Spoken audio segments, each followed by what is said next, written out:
Hello, so today is going to be a high horsepower hero augment. So I'm just running through all the examples of playing hero augments while they're still relevant in the patch. High horsepower, in my opinion, is the most egregious out of all of them. It went from probably being one of the worst ones. It's actually really funny. So this is like an update video because one of the first videos I did was trying out high horsepower in PvE, and that's probably my most successful video of this set. If you're from that video, or if you're a follower or subscriber because of that video, because that was the one that had a huge outreach, welcome. This is actually going to be a proper how to play instead of it just being like me during PvE trying to talk about it. That's just the one of my videos that got picked up kind of like a little bit by the algo. A lot of times with hero augments as well, if you're doing YouTube for TFT, like sometimes they just like get into the Google search, and that's how it usually happens, is if it's like a particular augment or a particular comp. But anyways, I digress. This one's going to be an actual how to play one. So if you watch the other one, just know that this one's going to be very, very different because there's a lot of things that have changed. And a lot of things have been updated since then. So high horsepower is really, really strong. They buffed Bastions a little bit. But the main buffs that they did to LILLIA as well as Fairy make it so it's very, very, very, very strong. I don't know what it is. The high horsepower buffs in general, high horsepower is one of those ones where you can really play for first, no matter what your spot is. You just have to have good enough LILLIA items. If you don't have good LILLIA items, then you're in a bad spot for it, obviously. But if you can find good LILLIA items, then you'll be in a good spot. And usually that's in the form of a Bloodthirster plus some sort of AP item plus some sort of tank item or another AP item. When you have high horsepower LILLIA, she basically just one-shots everything. So she runs around and just deletes the whole board, and it's actually ridiculous. So you just be ready for it. This one's going to be a very silly video. So as you can see, I hold on to all the hero units. A good technique or a good method, because the hero augments are also strong, is you hold on to all the hero units so that if it rolls into a gold, you can have a good chance of hitting your unit if you actually level up and play around it. So here I just do a quick scout, double check that anybody's playing it, and we take high horsepower instantly. I'm already holding 2 LILLIAs, so now I just have a LILLIA 3, and I also started with a Bloodthirster, which is also the best in slot LILLIA item. So if we play around the LILLIA, so let's go team builder. Well, actually, let's just first go on stats, right? Let's go explorer. So in terms of actual build, now we'll go through the stats and then we'll go back to the game. So in terms of the actual build, a lot of times you're gonna go LILLIA 3, obviously, and then it's gonna be high horsepower, and you'll see that it averages very well. It has a very good top 4 percentage, not a huge win percentage, but you're pretty consistently going to be able to make a top 4. If you look at the units that you're playing with this board, a lot of times it's just those high cap level 9 boards, but usually you're playing around like the Rise, Milio, Ari kind of setup, the Ari Zoe, similar to like the Ari reroll line. Basically, you can play Ari reroll with this setup, and then like Ari Zoe reroll, and you'll still be very strong because basically that comp is already strong as is. And with this hero augment, you're just juicing up the LILLIA really greatly. So it's just insane. If you look in terms of the items, Bloodthirster is the best craftable. And then you're either making like a Rabadon, a Spark, and Archangels. Basically any AP item, even Crown Guard's pretty good. A lot of the times you just want Bloodthirster because it gives you the health shield as well as it gives you some AP. A lot of people think because the sword item, it doesn't give any, it gives attack damage. But as you read it, it gives you attack damage and AP. But it gives you this huge health shield, which is really, really helpful when you have the hero units. That's why Bloodthirster is like essential on pretty much every hero augment. And then the other one's basically just AP items. If you look at the traits as well, something that might be a little bit bait is playing around Fairy with this comp. Fairy typically averages way worse. It's not that bad, but it's pretty bad. You just cap a lot higher playing around Arcana, and it's hard to fit in the Arcana as well as the vertical Fairy in the current patch as is. So typically what you'll end up playing on your team builder is you'll basically just play the 1-cost reroll line like this, you know, where you're rolling for LILLIA, Poppy, and Zoe, and then you're just playing like the Ari, Hecarim, basically the same Ari reroll comp like this, and then you just level and you play around Tarek and all the other units. Now you can cap really high because if you make it to level 9, and sorry, in Milio, so the board caps really high already, but if you have a juiced up LILLIA 3-star, basically this board is just even better. Because Ari reroll, like if you 3-star Zoe, 3-star Ari, 3-star Poppy is already like a strong setup, and playing around Rise in this setup is already strong. But if you also have a LILLIA 3 for free that does a shit ton of damage and one-shots everybody, that's what makes it so incredibly strong. And of course, if you make it to like a very high cap, you can play towards Vertical Arcana, which is also a possibility. So a lot of times, like in your late game, you can drop some of the worst units, and you can play around like a vertical Arcana type setup, where you'll have 4 Arcana, and then if you've been buying charms a lot, you'll basically have a lot of extra true damage because of the Xerath. But obviously, like, you know, this board isn't as high cap. You probably want to keep in 4 Bastion. It just depends how well your early game goes with the Lilia, because then you'll like upgrade towards like a Diana, and usually you'll still have like a Poppy or something. The lesser units don't matter as much, or you can drop like Tom Kenshin and still have like a 4 Bastion front line, something like that. But usually you'll like level, and then on level 9 you'll just drop the shit units, and you'll just play around vertical Arcana, and then you'll have like the Ari, the Rise, the Milio, and everything else itemized as such. So anyways, let's go back to the game. This is still stage 2, by the way, so we're just gonna be chilling. I don't have the inking for today's video, so I apologize for that. Actually, I could probably pull it up. It bugged out, but I can probably reset it real fast. Middle of VOD here. Let's see if I can reset it.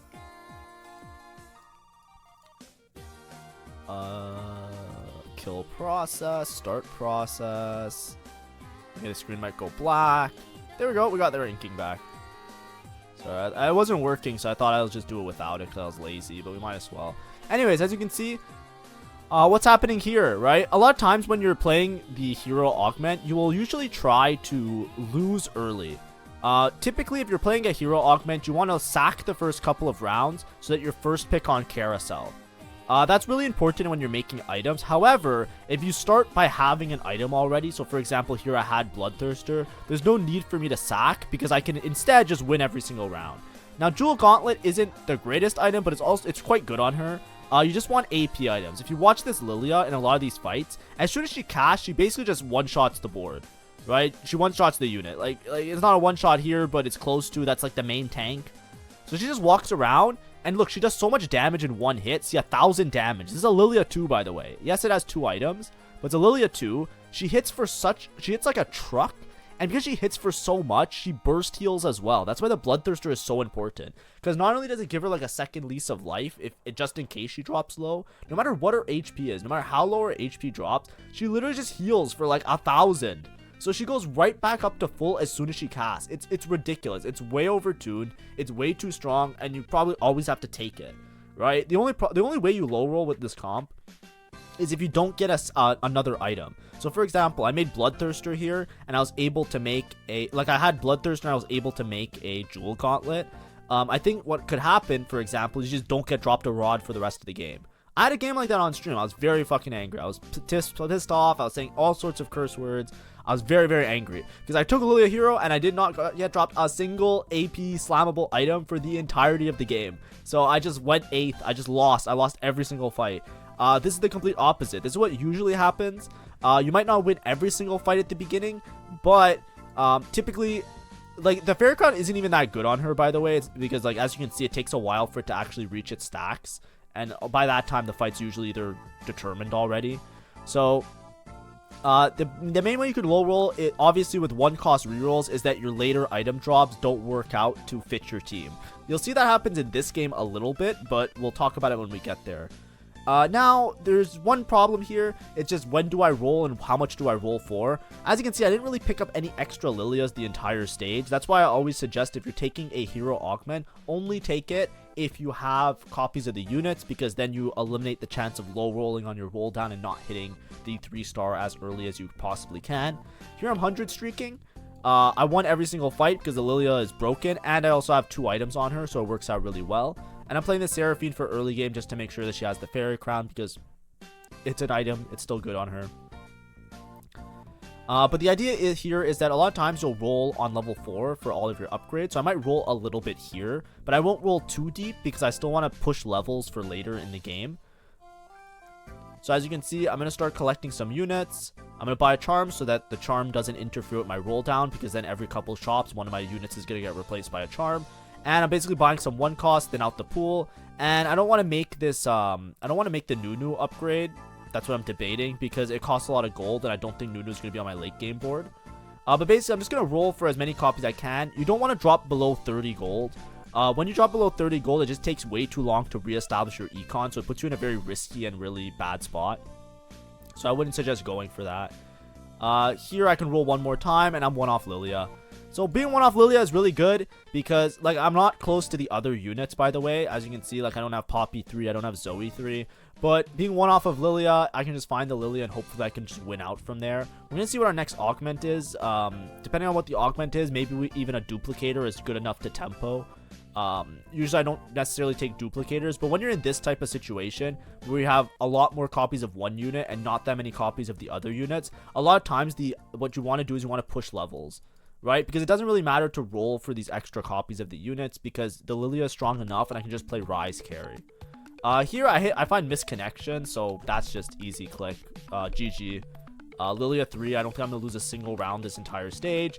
Misconnections is really good because usually you just take misconnections for the gold. Sometimes it's good in these situations because it gives you a copy of every one cost. But that's going to be a free LILLIA 3 without having to roll anymore. My econ is reestablished because misconnections gives you a bunch of gold. It's basically like, you know, here's 20 gold. That's kind of what the augment is.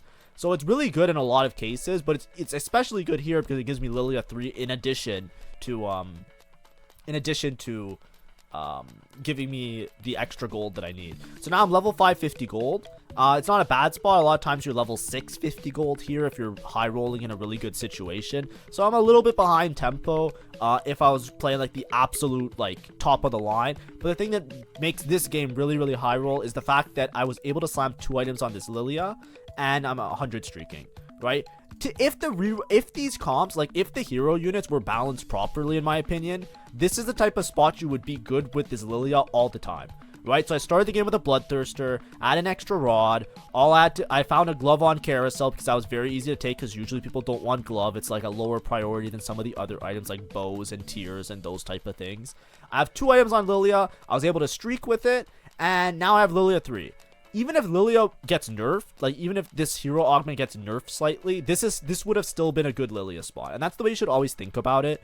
The balancing is not particularly good in my opinion in the most recent patches. Say what you will, I'm not enjoying myself. I don't care if you're enjoying yourself, that's totally fine. You can play the game and have fun and be happy. I find it miserable, and the only reason I play is because of this YouTube channel nowadays, because it just sucks. These hero augments are way overtuned. And you're going to see how overtuned it is because literally I'm going to be level 5 and I'm going to 100 streak this entire stage because there's no way anybody will be able to kill this LILLIA at all. It is obviously a very high roll game. But the problem is like the problem with the hero augments isn't the hero augments themselves. The hero augments when you're in a spot like my spot where I just high roll, right? This is a very high roll situation because I have 2 items on the LILLIA and I have the LILLIA 3. I'm basically going straight to level 9 right now.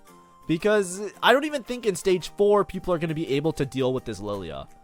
It's like that. It's like you have to find a balance between, like, you know, people that take it for fun, and then if you have a good spot for it, like if you have a good spot for any of the hero augments nowadays, it is just insane. Because this is like an example of, oh, I had 2 items early for LILLIA. I don't have to wait for my items. It's just the game's chalked, right? I'd be surprised if I don't finish this, like, barring somebody doing something crazy. I expect in this game right now, in my head, I'm thinking I probably go first this game, right? That's the situation it is right now. Because I have LILLIA 3, 2 good items plus Fairy Crown. I could switch the Fairy Crown for another item later. It doesn't matter how the rest of the game plays out. I'm pretty much playing for like 1/2. It's my game to lose right now. I'm one off Zoe 3, so that means I can maybe itemize Zoe instead of itemizing the Ari. But like I said, you don't want to get stuck on a low level. Like right now, depending on how stable you are, right? If you don't have LILLIA items, what I would suggest is that you reroll Zoe, Poppy, and Ari, right? If LILLIA isn't going to carry you, like if LILLIA has 0 items or only 1 item and you're in the same spot as me, then what you should do is you should try and stabilize around the Ari and the Zoe to be like auxiliary damage. Right now, I don't have to roll for these units because I am so far ahead in terms of this LILLIA being able to solo 1v9 everybody's board. So instead, we're just going to hold on to the units. We'll natural the copies, but we're not going to roll for them. Instead, we're going to use our gold to push levels, and we're going to play around that high cap where we're trying to hit like Vertical Arcana instead. As you can see, she's doing 3k damage, and then she just heals all her HP. So yeah, that's great. 2k damage a hit. Very, very nice. The Jewel Gauntlet helps as well if she actually gets the crit off. But obviously I can switch off to better items. I wouldn't suggest greeting your items too much, especially if you're playing these hero units. Sometimes people really like to think about like, oh, this is BIS, oh, this is the best item, oh, this is really good, oh, this is what needs to be on the unit. Barring certain cases, like for example, Jewel Gauntlet on Rumble is very, very important. Bloodthirster on Elise and LILLIA and Poppy is often very important, right? Like there's certain items that you can greed for if you have the components for it. But over here, for example, Rabadon says that it's better than the stats. There's other items that say that they're better than Jewel Gauntlet, for sure. But slamming the Jewel Gauntlet allows me to win pretty much all of these fights on the spot. Because as you can see, just hits for a shit ton, heals up to full, and I think this guy might actually kill the LILLIA. Nope, never mind. LILLIA's just back healed to full. But like I said, this game's going to be kind of boring from now until at least the middle of stage 4. Because the chances are I'm just going to go straight to level 8/9. It just depends how comfortable I feel relative to the rest of the lobby. If there's other people in the lobby that seem like they're very strong or high rolling, I will probably roll for Rise.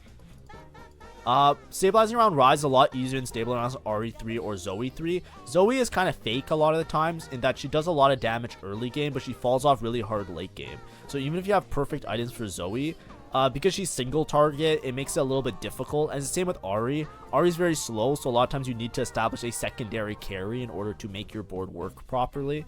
So it's just a little bit difficult. Something that works really nice is Rise.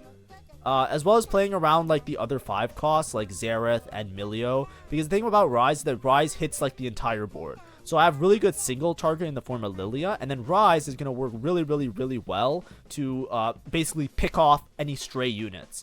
Right, if LILLIA doesn't one-shot something and they have a little bit of HP left, the Rise is going to do a great job of spreading damage and hitting a bunch of other units.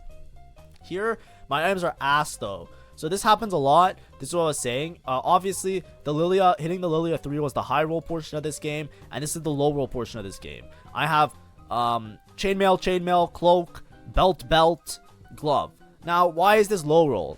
The reason this is low roll is because I got all frontline items, and I have a hero augment that is a frontline unit. So I'm running into a spot now where I have no backline damage, so I can't set up a secondary carry. The only thing I can set up is a secondary tank, which isn't very good in this spot because I already have an unkillable unit. I don't need 2 unkillable units. I need 1 unkillable unit, and I need a bunch of damage to support that unkillable unit so I don't just randomly lose a round if my LILLIA happens to die before she can heal herself to full.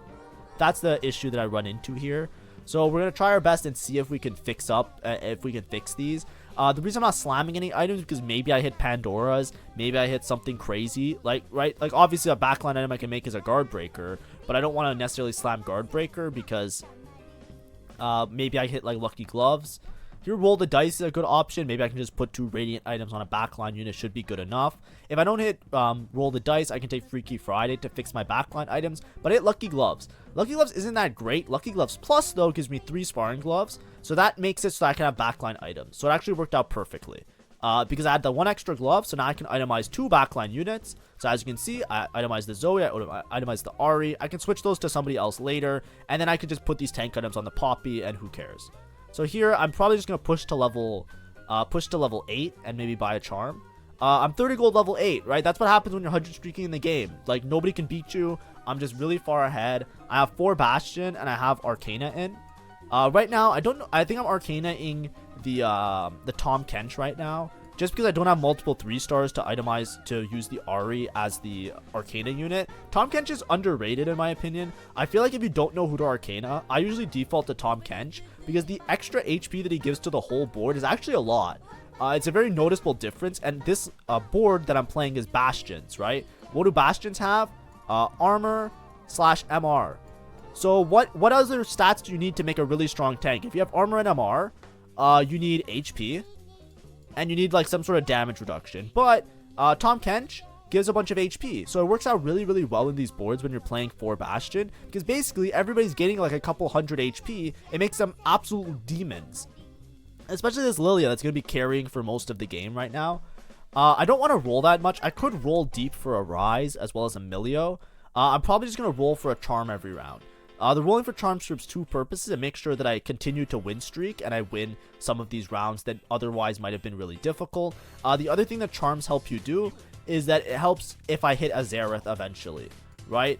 Xerath scales off of charms, so it's a very late game unit that you can put in a Xerath, and then you just get a bunch of extra true damage based on the amount of charms that you bought.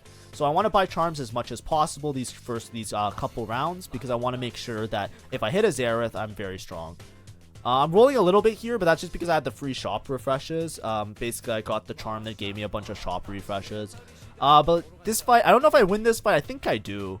Because the Nyla de-aggros, yeah, I'm pretty sure the Nyla doesn't have a DPS. It's just a Nyla 2. This guy didn't hit yet. As you can see, we're 12 streaking. We're just winning every single fight in the game. Now, obviously, there is one point where I will start losing fights. And that point is going to be when other people upgrade their 4 costs and I am greeding to go 9. I am playing for first this game. I lost a lot of LP because things happened unfortunately, and I didn't win all of the games that I played, and I'm trying to make it up in this game, right? So when you have a potential like this game in particular, like I said, if you're not as high roll as me, a lot of times you will roll on a lower level to stabilize around RE3 and Zoe 3, right? RE 3/Zoe 3. These are your friends. This is what makes the comp very reliable. You can go for the low cost reroll, 3-star everybody, and then push levels later. In this case, I would much rather just push levels and play around a board on level 9 just because of how strong it is. Here I upgraded the Zoe 3. There was a lesser duplicator in shop, good enough, 5 gold. And now I'm just going to make 30 gold probably. I'm just going to push levels until 9. On level 9, I can basically fit in, what, like I was explaining before, you can fit in like a 4 Bastion, you can play Rise for Portal, you can even play Nora, but most of all you can fit in this 4 Arcana in a little bit of a less awkward situation. Either way, we're fine. Because I'm win streaking, I don't get to pick my items on carousel, so I got another chainmail, so we just make a bramble, who cares. It's not particularly great in this matchup, but I'm just tempoing to level 9. I just need backline items, I have enough frontline. As you can see, I did lose, because I did lose the Fairy Crown, by the way. Like, you can see that there's no Fairy Crown anymore. The reason I lost the Fairy Crown was because I will be pushing levels, and this board I think is more strong, right? Right now I found a copy of Xerath on the carousel, so Xerath is giving additional true damage, and I think that's more the true damage that I get from the Xerath is more important than the Fairy Crown on the LILLIA. The Fairy Crown helps with damage amp, and it gives her some AP/AD. However, she takes a while to stack it up, so getting the additional damage amp sometimes is like a foregone conclusion. It's more so like, you know, you make, like, how do I phrase it? If the LILLIA cashes out the Fairy Crown and she gets the extra damage amp, a lot of times she already cast it enough times that their front line is already deleted, so the damage amp isn't that important. I'd rather just have true damage, which gives me more damage from the start of the fight, as opposed to like having to ramp up the Fairy Crown. The Fairy Crown is a lot better on something like Callista or even Katarina, because they attack so fast that basically as soon as they cast, they get a huge amount of damage buff. But yeah, we're gonna win this fight as well. Just 100 HP the whole game. If this doesn't convince you to try out the LILLIA Hero Augment, by all means, don't try it out. Obviously this is a more high roll situation. I like to say that, I'm going to say that many times in this video. I don't want people to take it and then come back to me and tell me about how they didn't hit as hard as me, and they didn't go first, and they didn't go whatever. Like, what I'm trying to explain very clearly, me having 2 items early on the LILLIA is what made this incredibly strong. I also started the game with 2 LILLIAs on my bench. It made it very easy for me to hit the LILLIA. Obviously, I high rolled a little bit with misconnections. Obviously, I high rolled a little bit with my items. But that's the part that set me up to this great success. If you haven't seen this happens a lot in many of my lobbies. If someone has a good LILLIA spot, like they have 2 items on LILLIA from the start of the game, they usually 100 streak in the lobby. It's very easy to convert this to like a very strong top 4. Right now, if I don't win a single round for the rest of the game, the chances are I'll still be top 4 just by how much HP advantage I have over the bot 4 in the lobby. I do expect to start losing fights this stage though, because this stage is the awkward transition stage for my board. I am not rich enough to go 9 this turn, so I don't want to necessarily instantly go level 9. Here I just make Shiv because I want some shred to make my whole board do more damage. My whole board's gonna be doing AP damage, so Shiv is really strong, especially if I'm playing around Rise. I have a remover, so I can get a better Lilia item later and then put the Shiv on a backline unit. But for now, it's an extra item. Who cares? This guy has multi-striker Smolder. This is what I was saying. At one point, I'm going to fight boards that have upgrades or are relatively strong. This is an example. This guy's level 9. So the 100 streak goes to an end. It's not a perfect game. That's totally fine. I wasn't aiming for a perfect game. I'm just aiming for a first. I already got a perfect game in the past. I think I had 1 or 2 of them in my lifetime. So I don't really care. Now I found Milio. I want to level and play this Milio for sure. Milio is probably my next in because Milio just gives a bunch of extra items to the other units. Maybe it's not Milio because now I don't really need the Fairy Crown. But I might just play pretty much anything. Oh, here I get the benched items. That's pretty good. Because now what I can do is I can change my items here. Yeah, just for this turn. I'm probably going to lose this fight. Basically what this is doing is saving my remover. Remember how before I was saying I can remove the Shiv and put on a different unit later? I'm just going to do it now. Because when I level, I can play Milio. I can put the Fairy Crown back on the Lilia just to have a third item on her. Because who cares? It's fine until I get a third item from like Carousel or Dragon. I can just chill. But now I have a remover, so I can remove the TG from like this, from the Ari or the Zoe, and then I can fix up my board and I can itemize like a Rise 2 or a Milio 2 or one of the backline units. Get a 5 cost and 2 cost. I'm down. We're just gonna level this turn. Yeah, I'm kind of down to level this turn because my bench is really full, so I'd rather just be on level 9. I could have greeded a little bit more, but I'm probably not rolling that much right now. Excuse me, I'm not rolling that much right now. And yeah, I personally like to play around 4 Arcana. I think you can make a better board. Obviously, like I can lose the Ari or the Xerath. Well, I wouldn't lose the Xerath, but I can lose the Ari or the Tahm Kench, and I can play Rise, which gives me Portal. A lot of times you just lose the Tahm Kench here. But I'd rather have 4 Arcana than have 4 Scholar. I think 4 Scholar is pretty fake. I also don't have items for Rise, nor do I have anything that I can remove or to put on the Rise. So I'm kind of down to just chill for a second, and maybe I can like decide what my board is going to be later. The extra damage that you get from 4 Arcana to me warrants me to greed for a little bit longer, instead of like committing to like getting rid of the Tahm Kench. I'm in such a good spot. I have 75 HP, right? 75 HP, and everybody else is like really low HP. There's a good chance I can make it to level 10 here. Now, I would never recommend playing towards a level 10 board this set at all, because basically every single turn you should be buying a charm at a certain point. So I buy charms early depending on which comp I'm playing. If I'm playing a reroll comp, I buy the charms a lot earlier to make sure I don't lose early rounds. If I'm playing a comp like this, usually on stage 5, the rule of thumb is on stage 5, every turn you should buy a charm. You want to buy charms to make sure that you don't accidentally lose to somebody that is significantly stronger than you. So in this case, I would want to buy a charm, because if I don't buy a charm, I'll be in a bad spot in certain matchups, and then I'll just lose HP for no reason. Even if my board is stronger, it might become a charm diff, and you never want to feel like it's a charm diff. Here, the charm I bought though was a gold generation charm. Like I said, there is a good chance I can go level 10 this game, because basically if I make 20 gold here, I can go level 10 on like 6-2, which means I only have to survive 4 rounds, and I'm 75 HP. So if I can survive 4 rounds with 75 HP, it makes sense. And if I go 10, I can just giga cap my board, right? Because I can play Rise for Portal and for Scholar, and I can just like have some sort of insane board. Another thing that I'm going to mention, which might sound really, really whack, and I want you to use your critical thinking cap.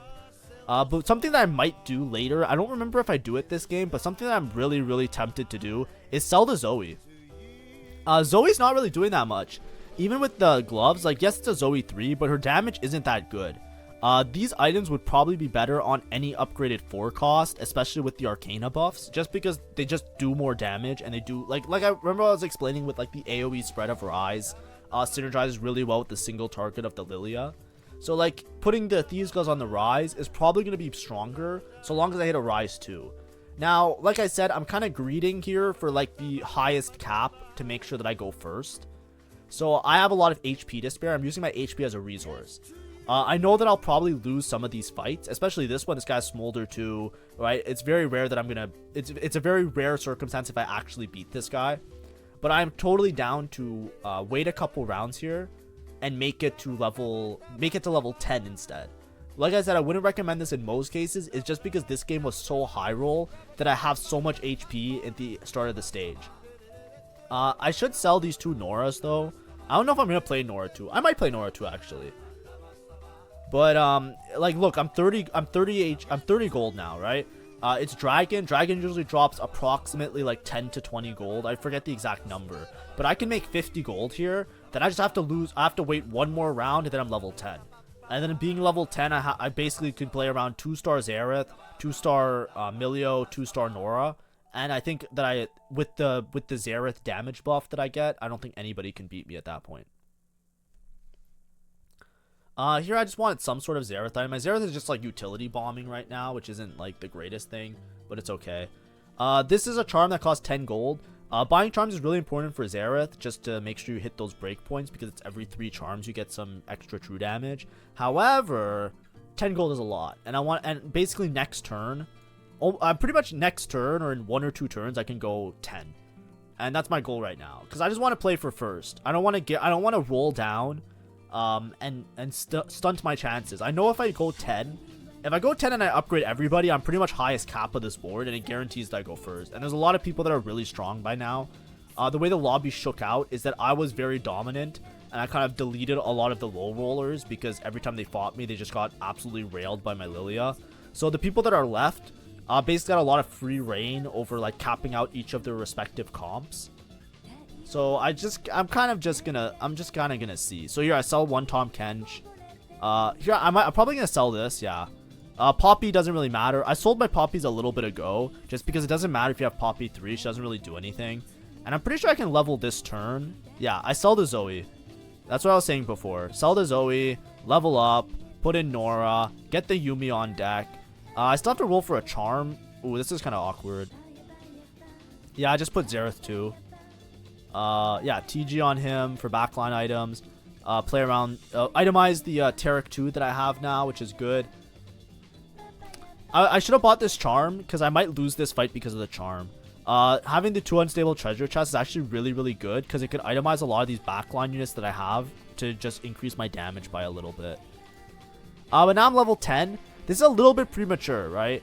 I think it would have been nice if I could have leveled next turn, right? If I was able to make it on this, if I was able to greed a couple more rounds, I would have been a lot happier.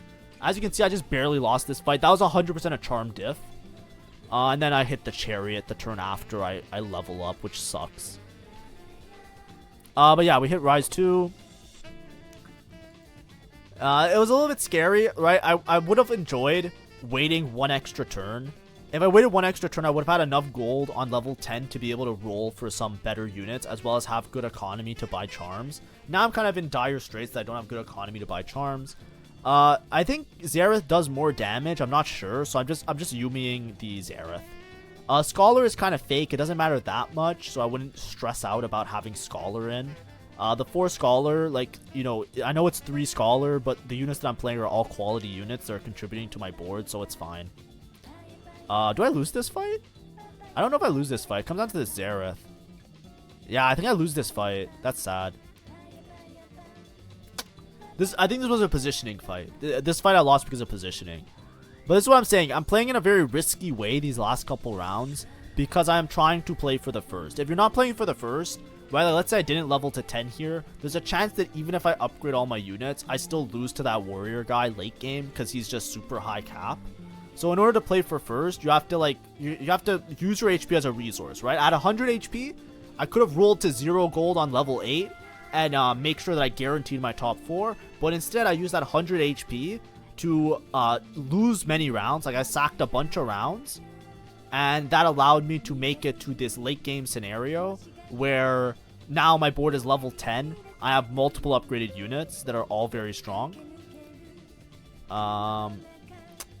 Do I itemize this Diana?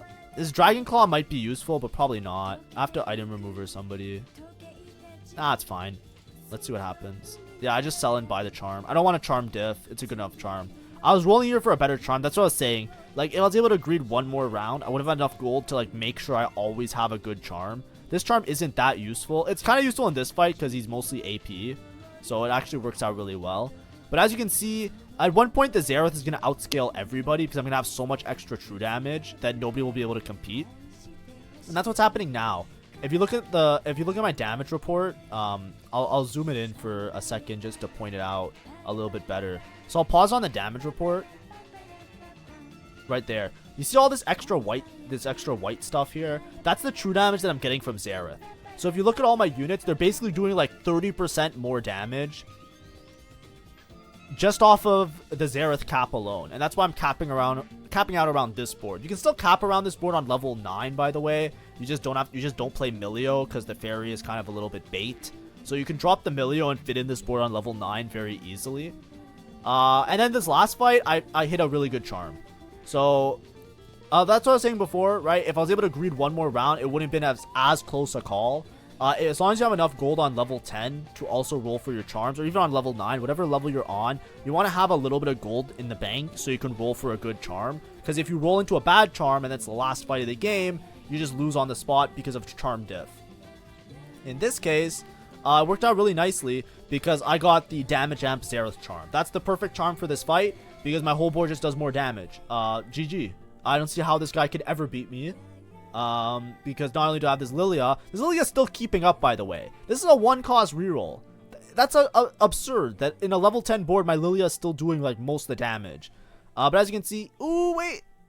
Yeah, I think I still win. Because now my Nora has so much damage amp that he won't be able to kill it. It was scary though, right? Like this guy was very, very strong, flexible. He's also level 9, I think, reroll. Vigor 3, scaling the whole game. My Xerath items didn't work out that well. There might have been a world where I put the Thieves Gloves on the Xerath instead of putting it on the Rise. So there's a little bit of optimizations, right? I think these items are better on Xerath, right? Like if I had, like even because these items are a little bit more utility focused, I think my Xerath was out DPSing my Rise towards the end of the game. So I should have swapped the TG here with this. Also, I should have put these items on Nora, and I don't know why I didn't. I think Nora 2 is going to do way more damage than Ari 2. So there's a little bit of laziness that I could have lost that fight with, and it was a very close call. So just to recap, like the things I would have done differently in the last couple rounds, put these Thieves Gloves on either Xerath or Nora, because these will be upgraded 5 costs. They're going to do a huge amount of damage. And or switch the Rise items here. I only had one remover though, so it was a little bit awkward. It's not like I had a golden remover. So it was a little bit awkward for me to deal with all of that. But anyways, that was LILLIA Hero Augment. I don't know how, like, you know, hopefully this was a useful guide, or hopefully you learned something. Like I said, if you're not high rolling that much, you go for the reroll variation. If you are high rolling and you hit the LILLIA 3 and you don't have many copies of the other units, you can level. And also don't get baited by your 1-cost units, right? The Zoe wasn't really keeping up with the damage late game. I was able to switch that out, play legendaries. They fit in really nicely with the board and cap out around the high Arcana units. So it works out really nicely. Pretty just sat there and just got it first, you know. So pretty okay game. I hate this patch. I wish LILLIA wasn't as broken as it is like this. Like I wish like there was less. I wish like it wasn't as like convincingly broken, like especially in the mid game. Like I should have lost some of those fights, but you know, hopefully they balance it next patch, and you can try it out for yourself. Anyways, hope you have fun. Enjoy and see ya. And until next time.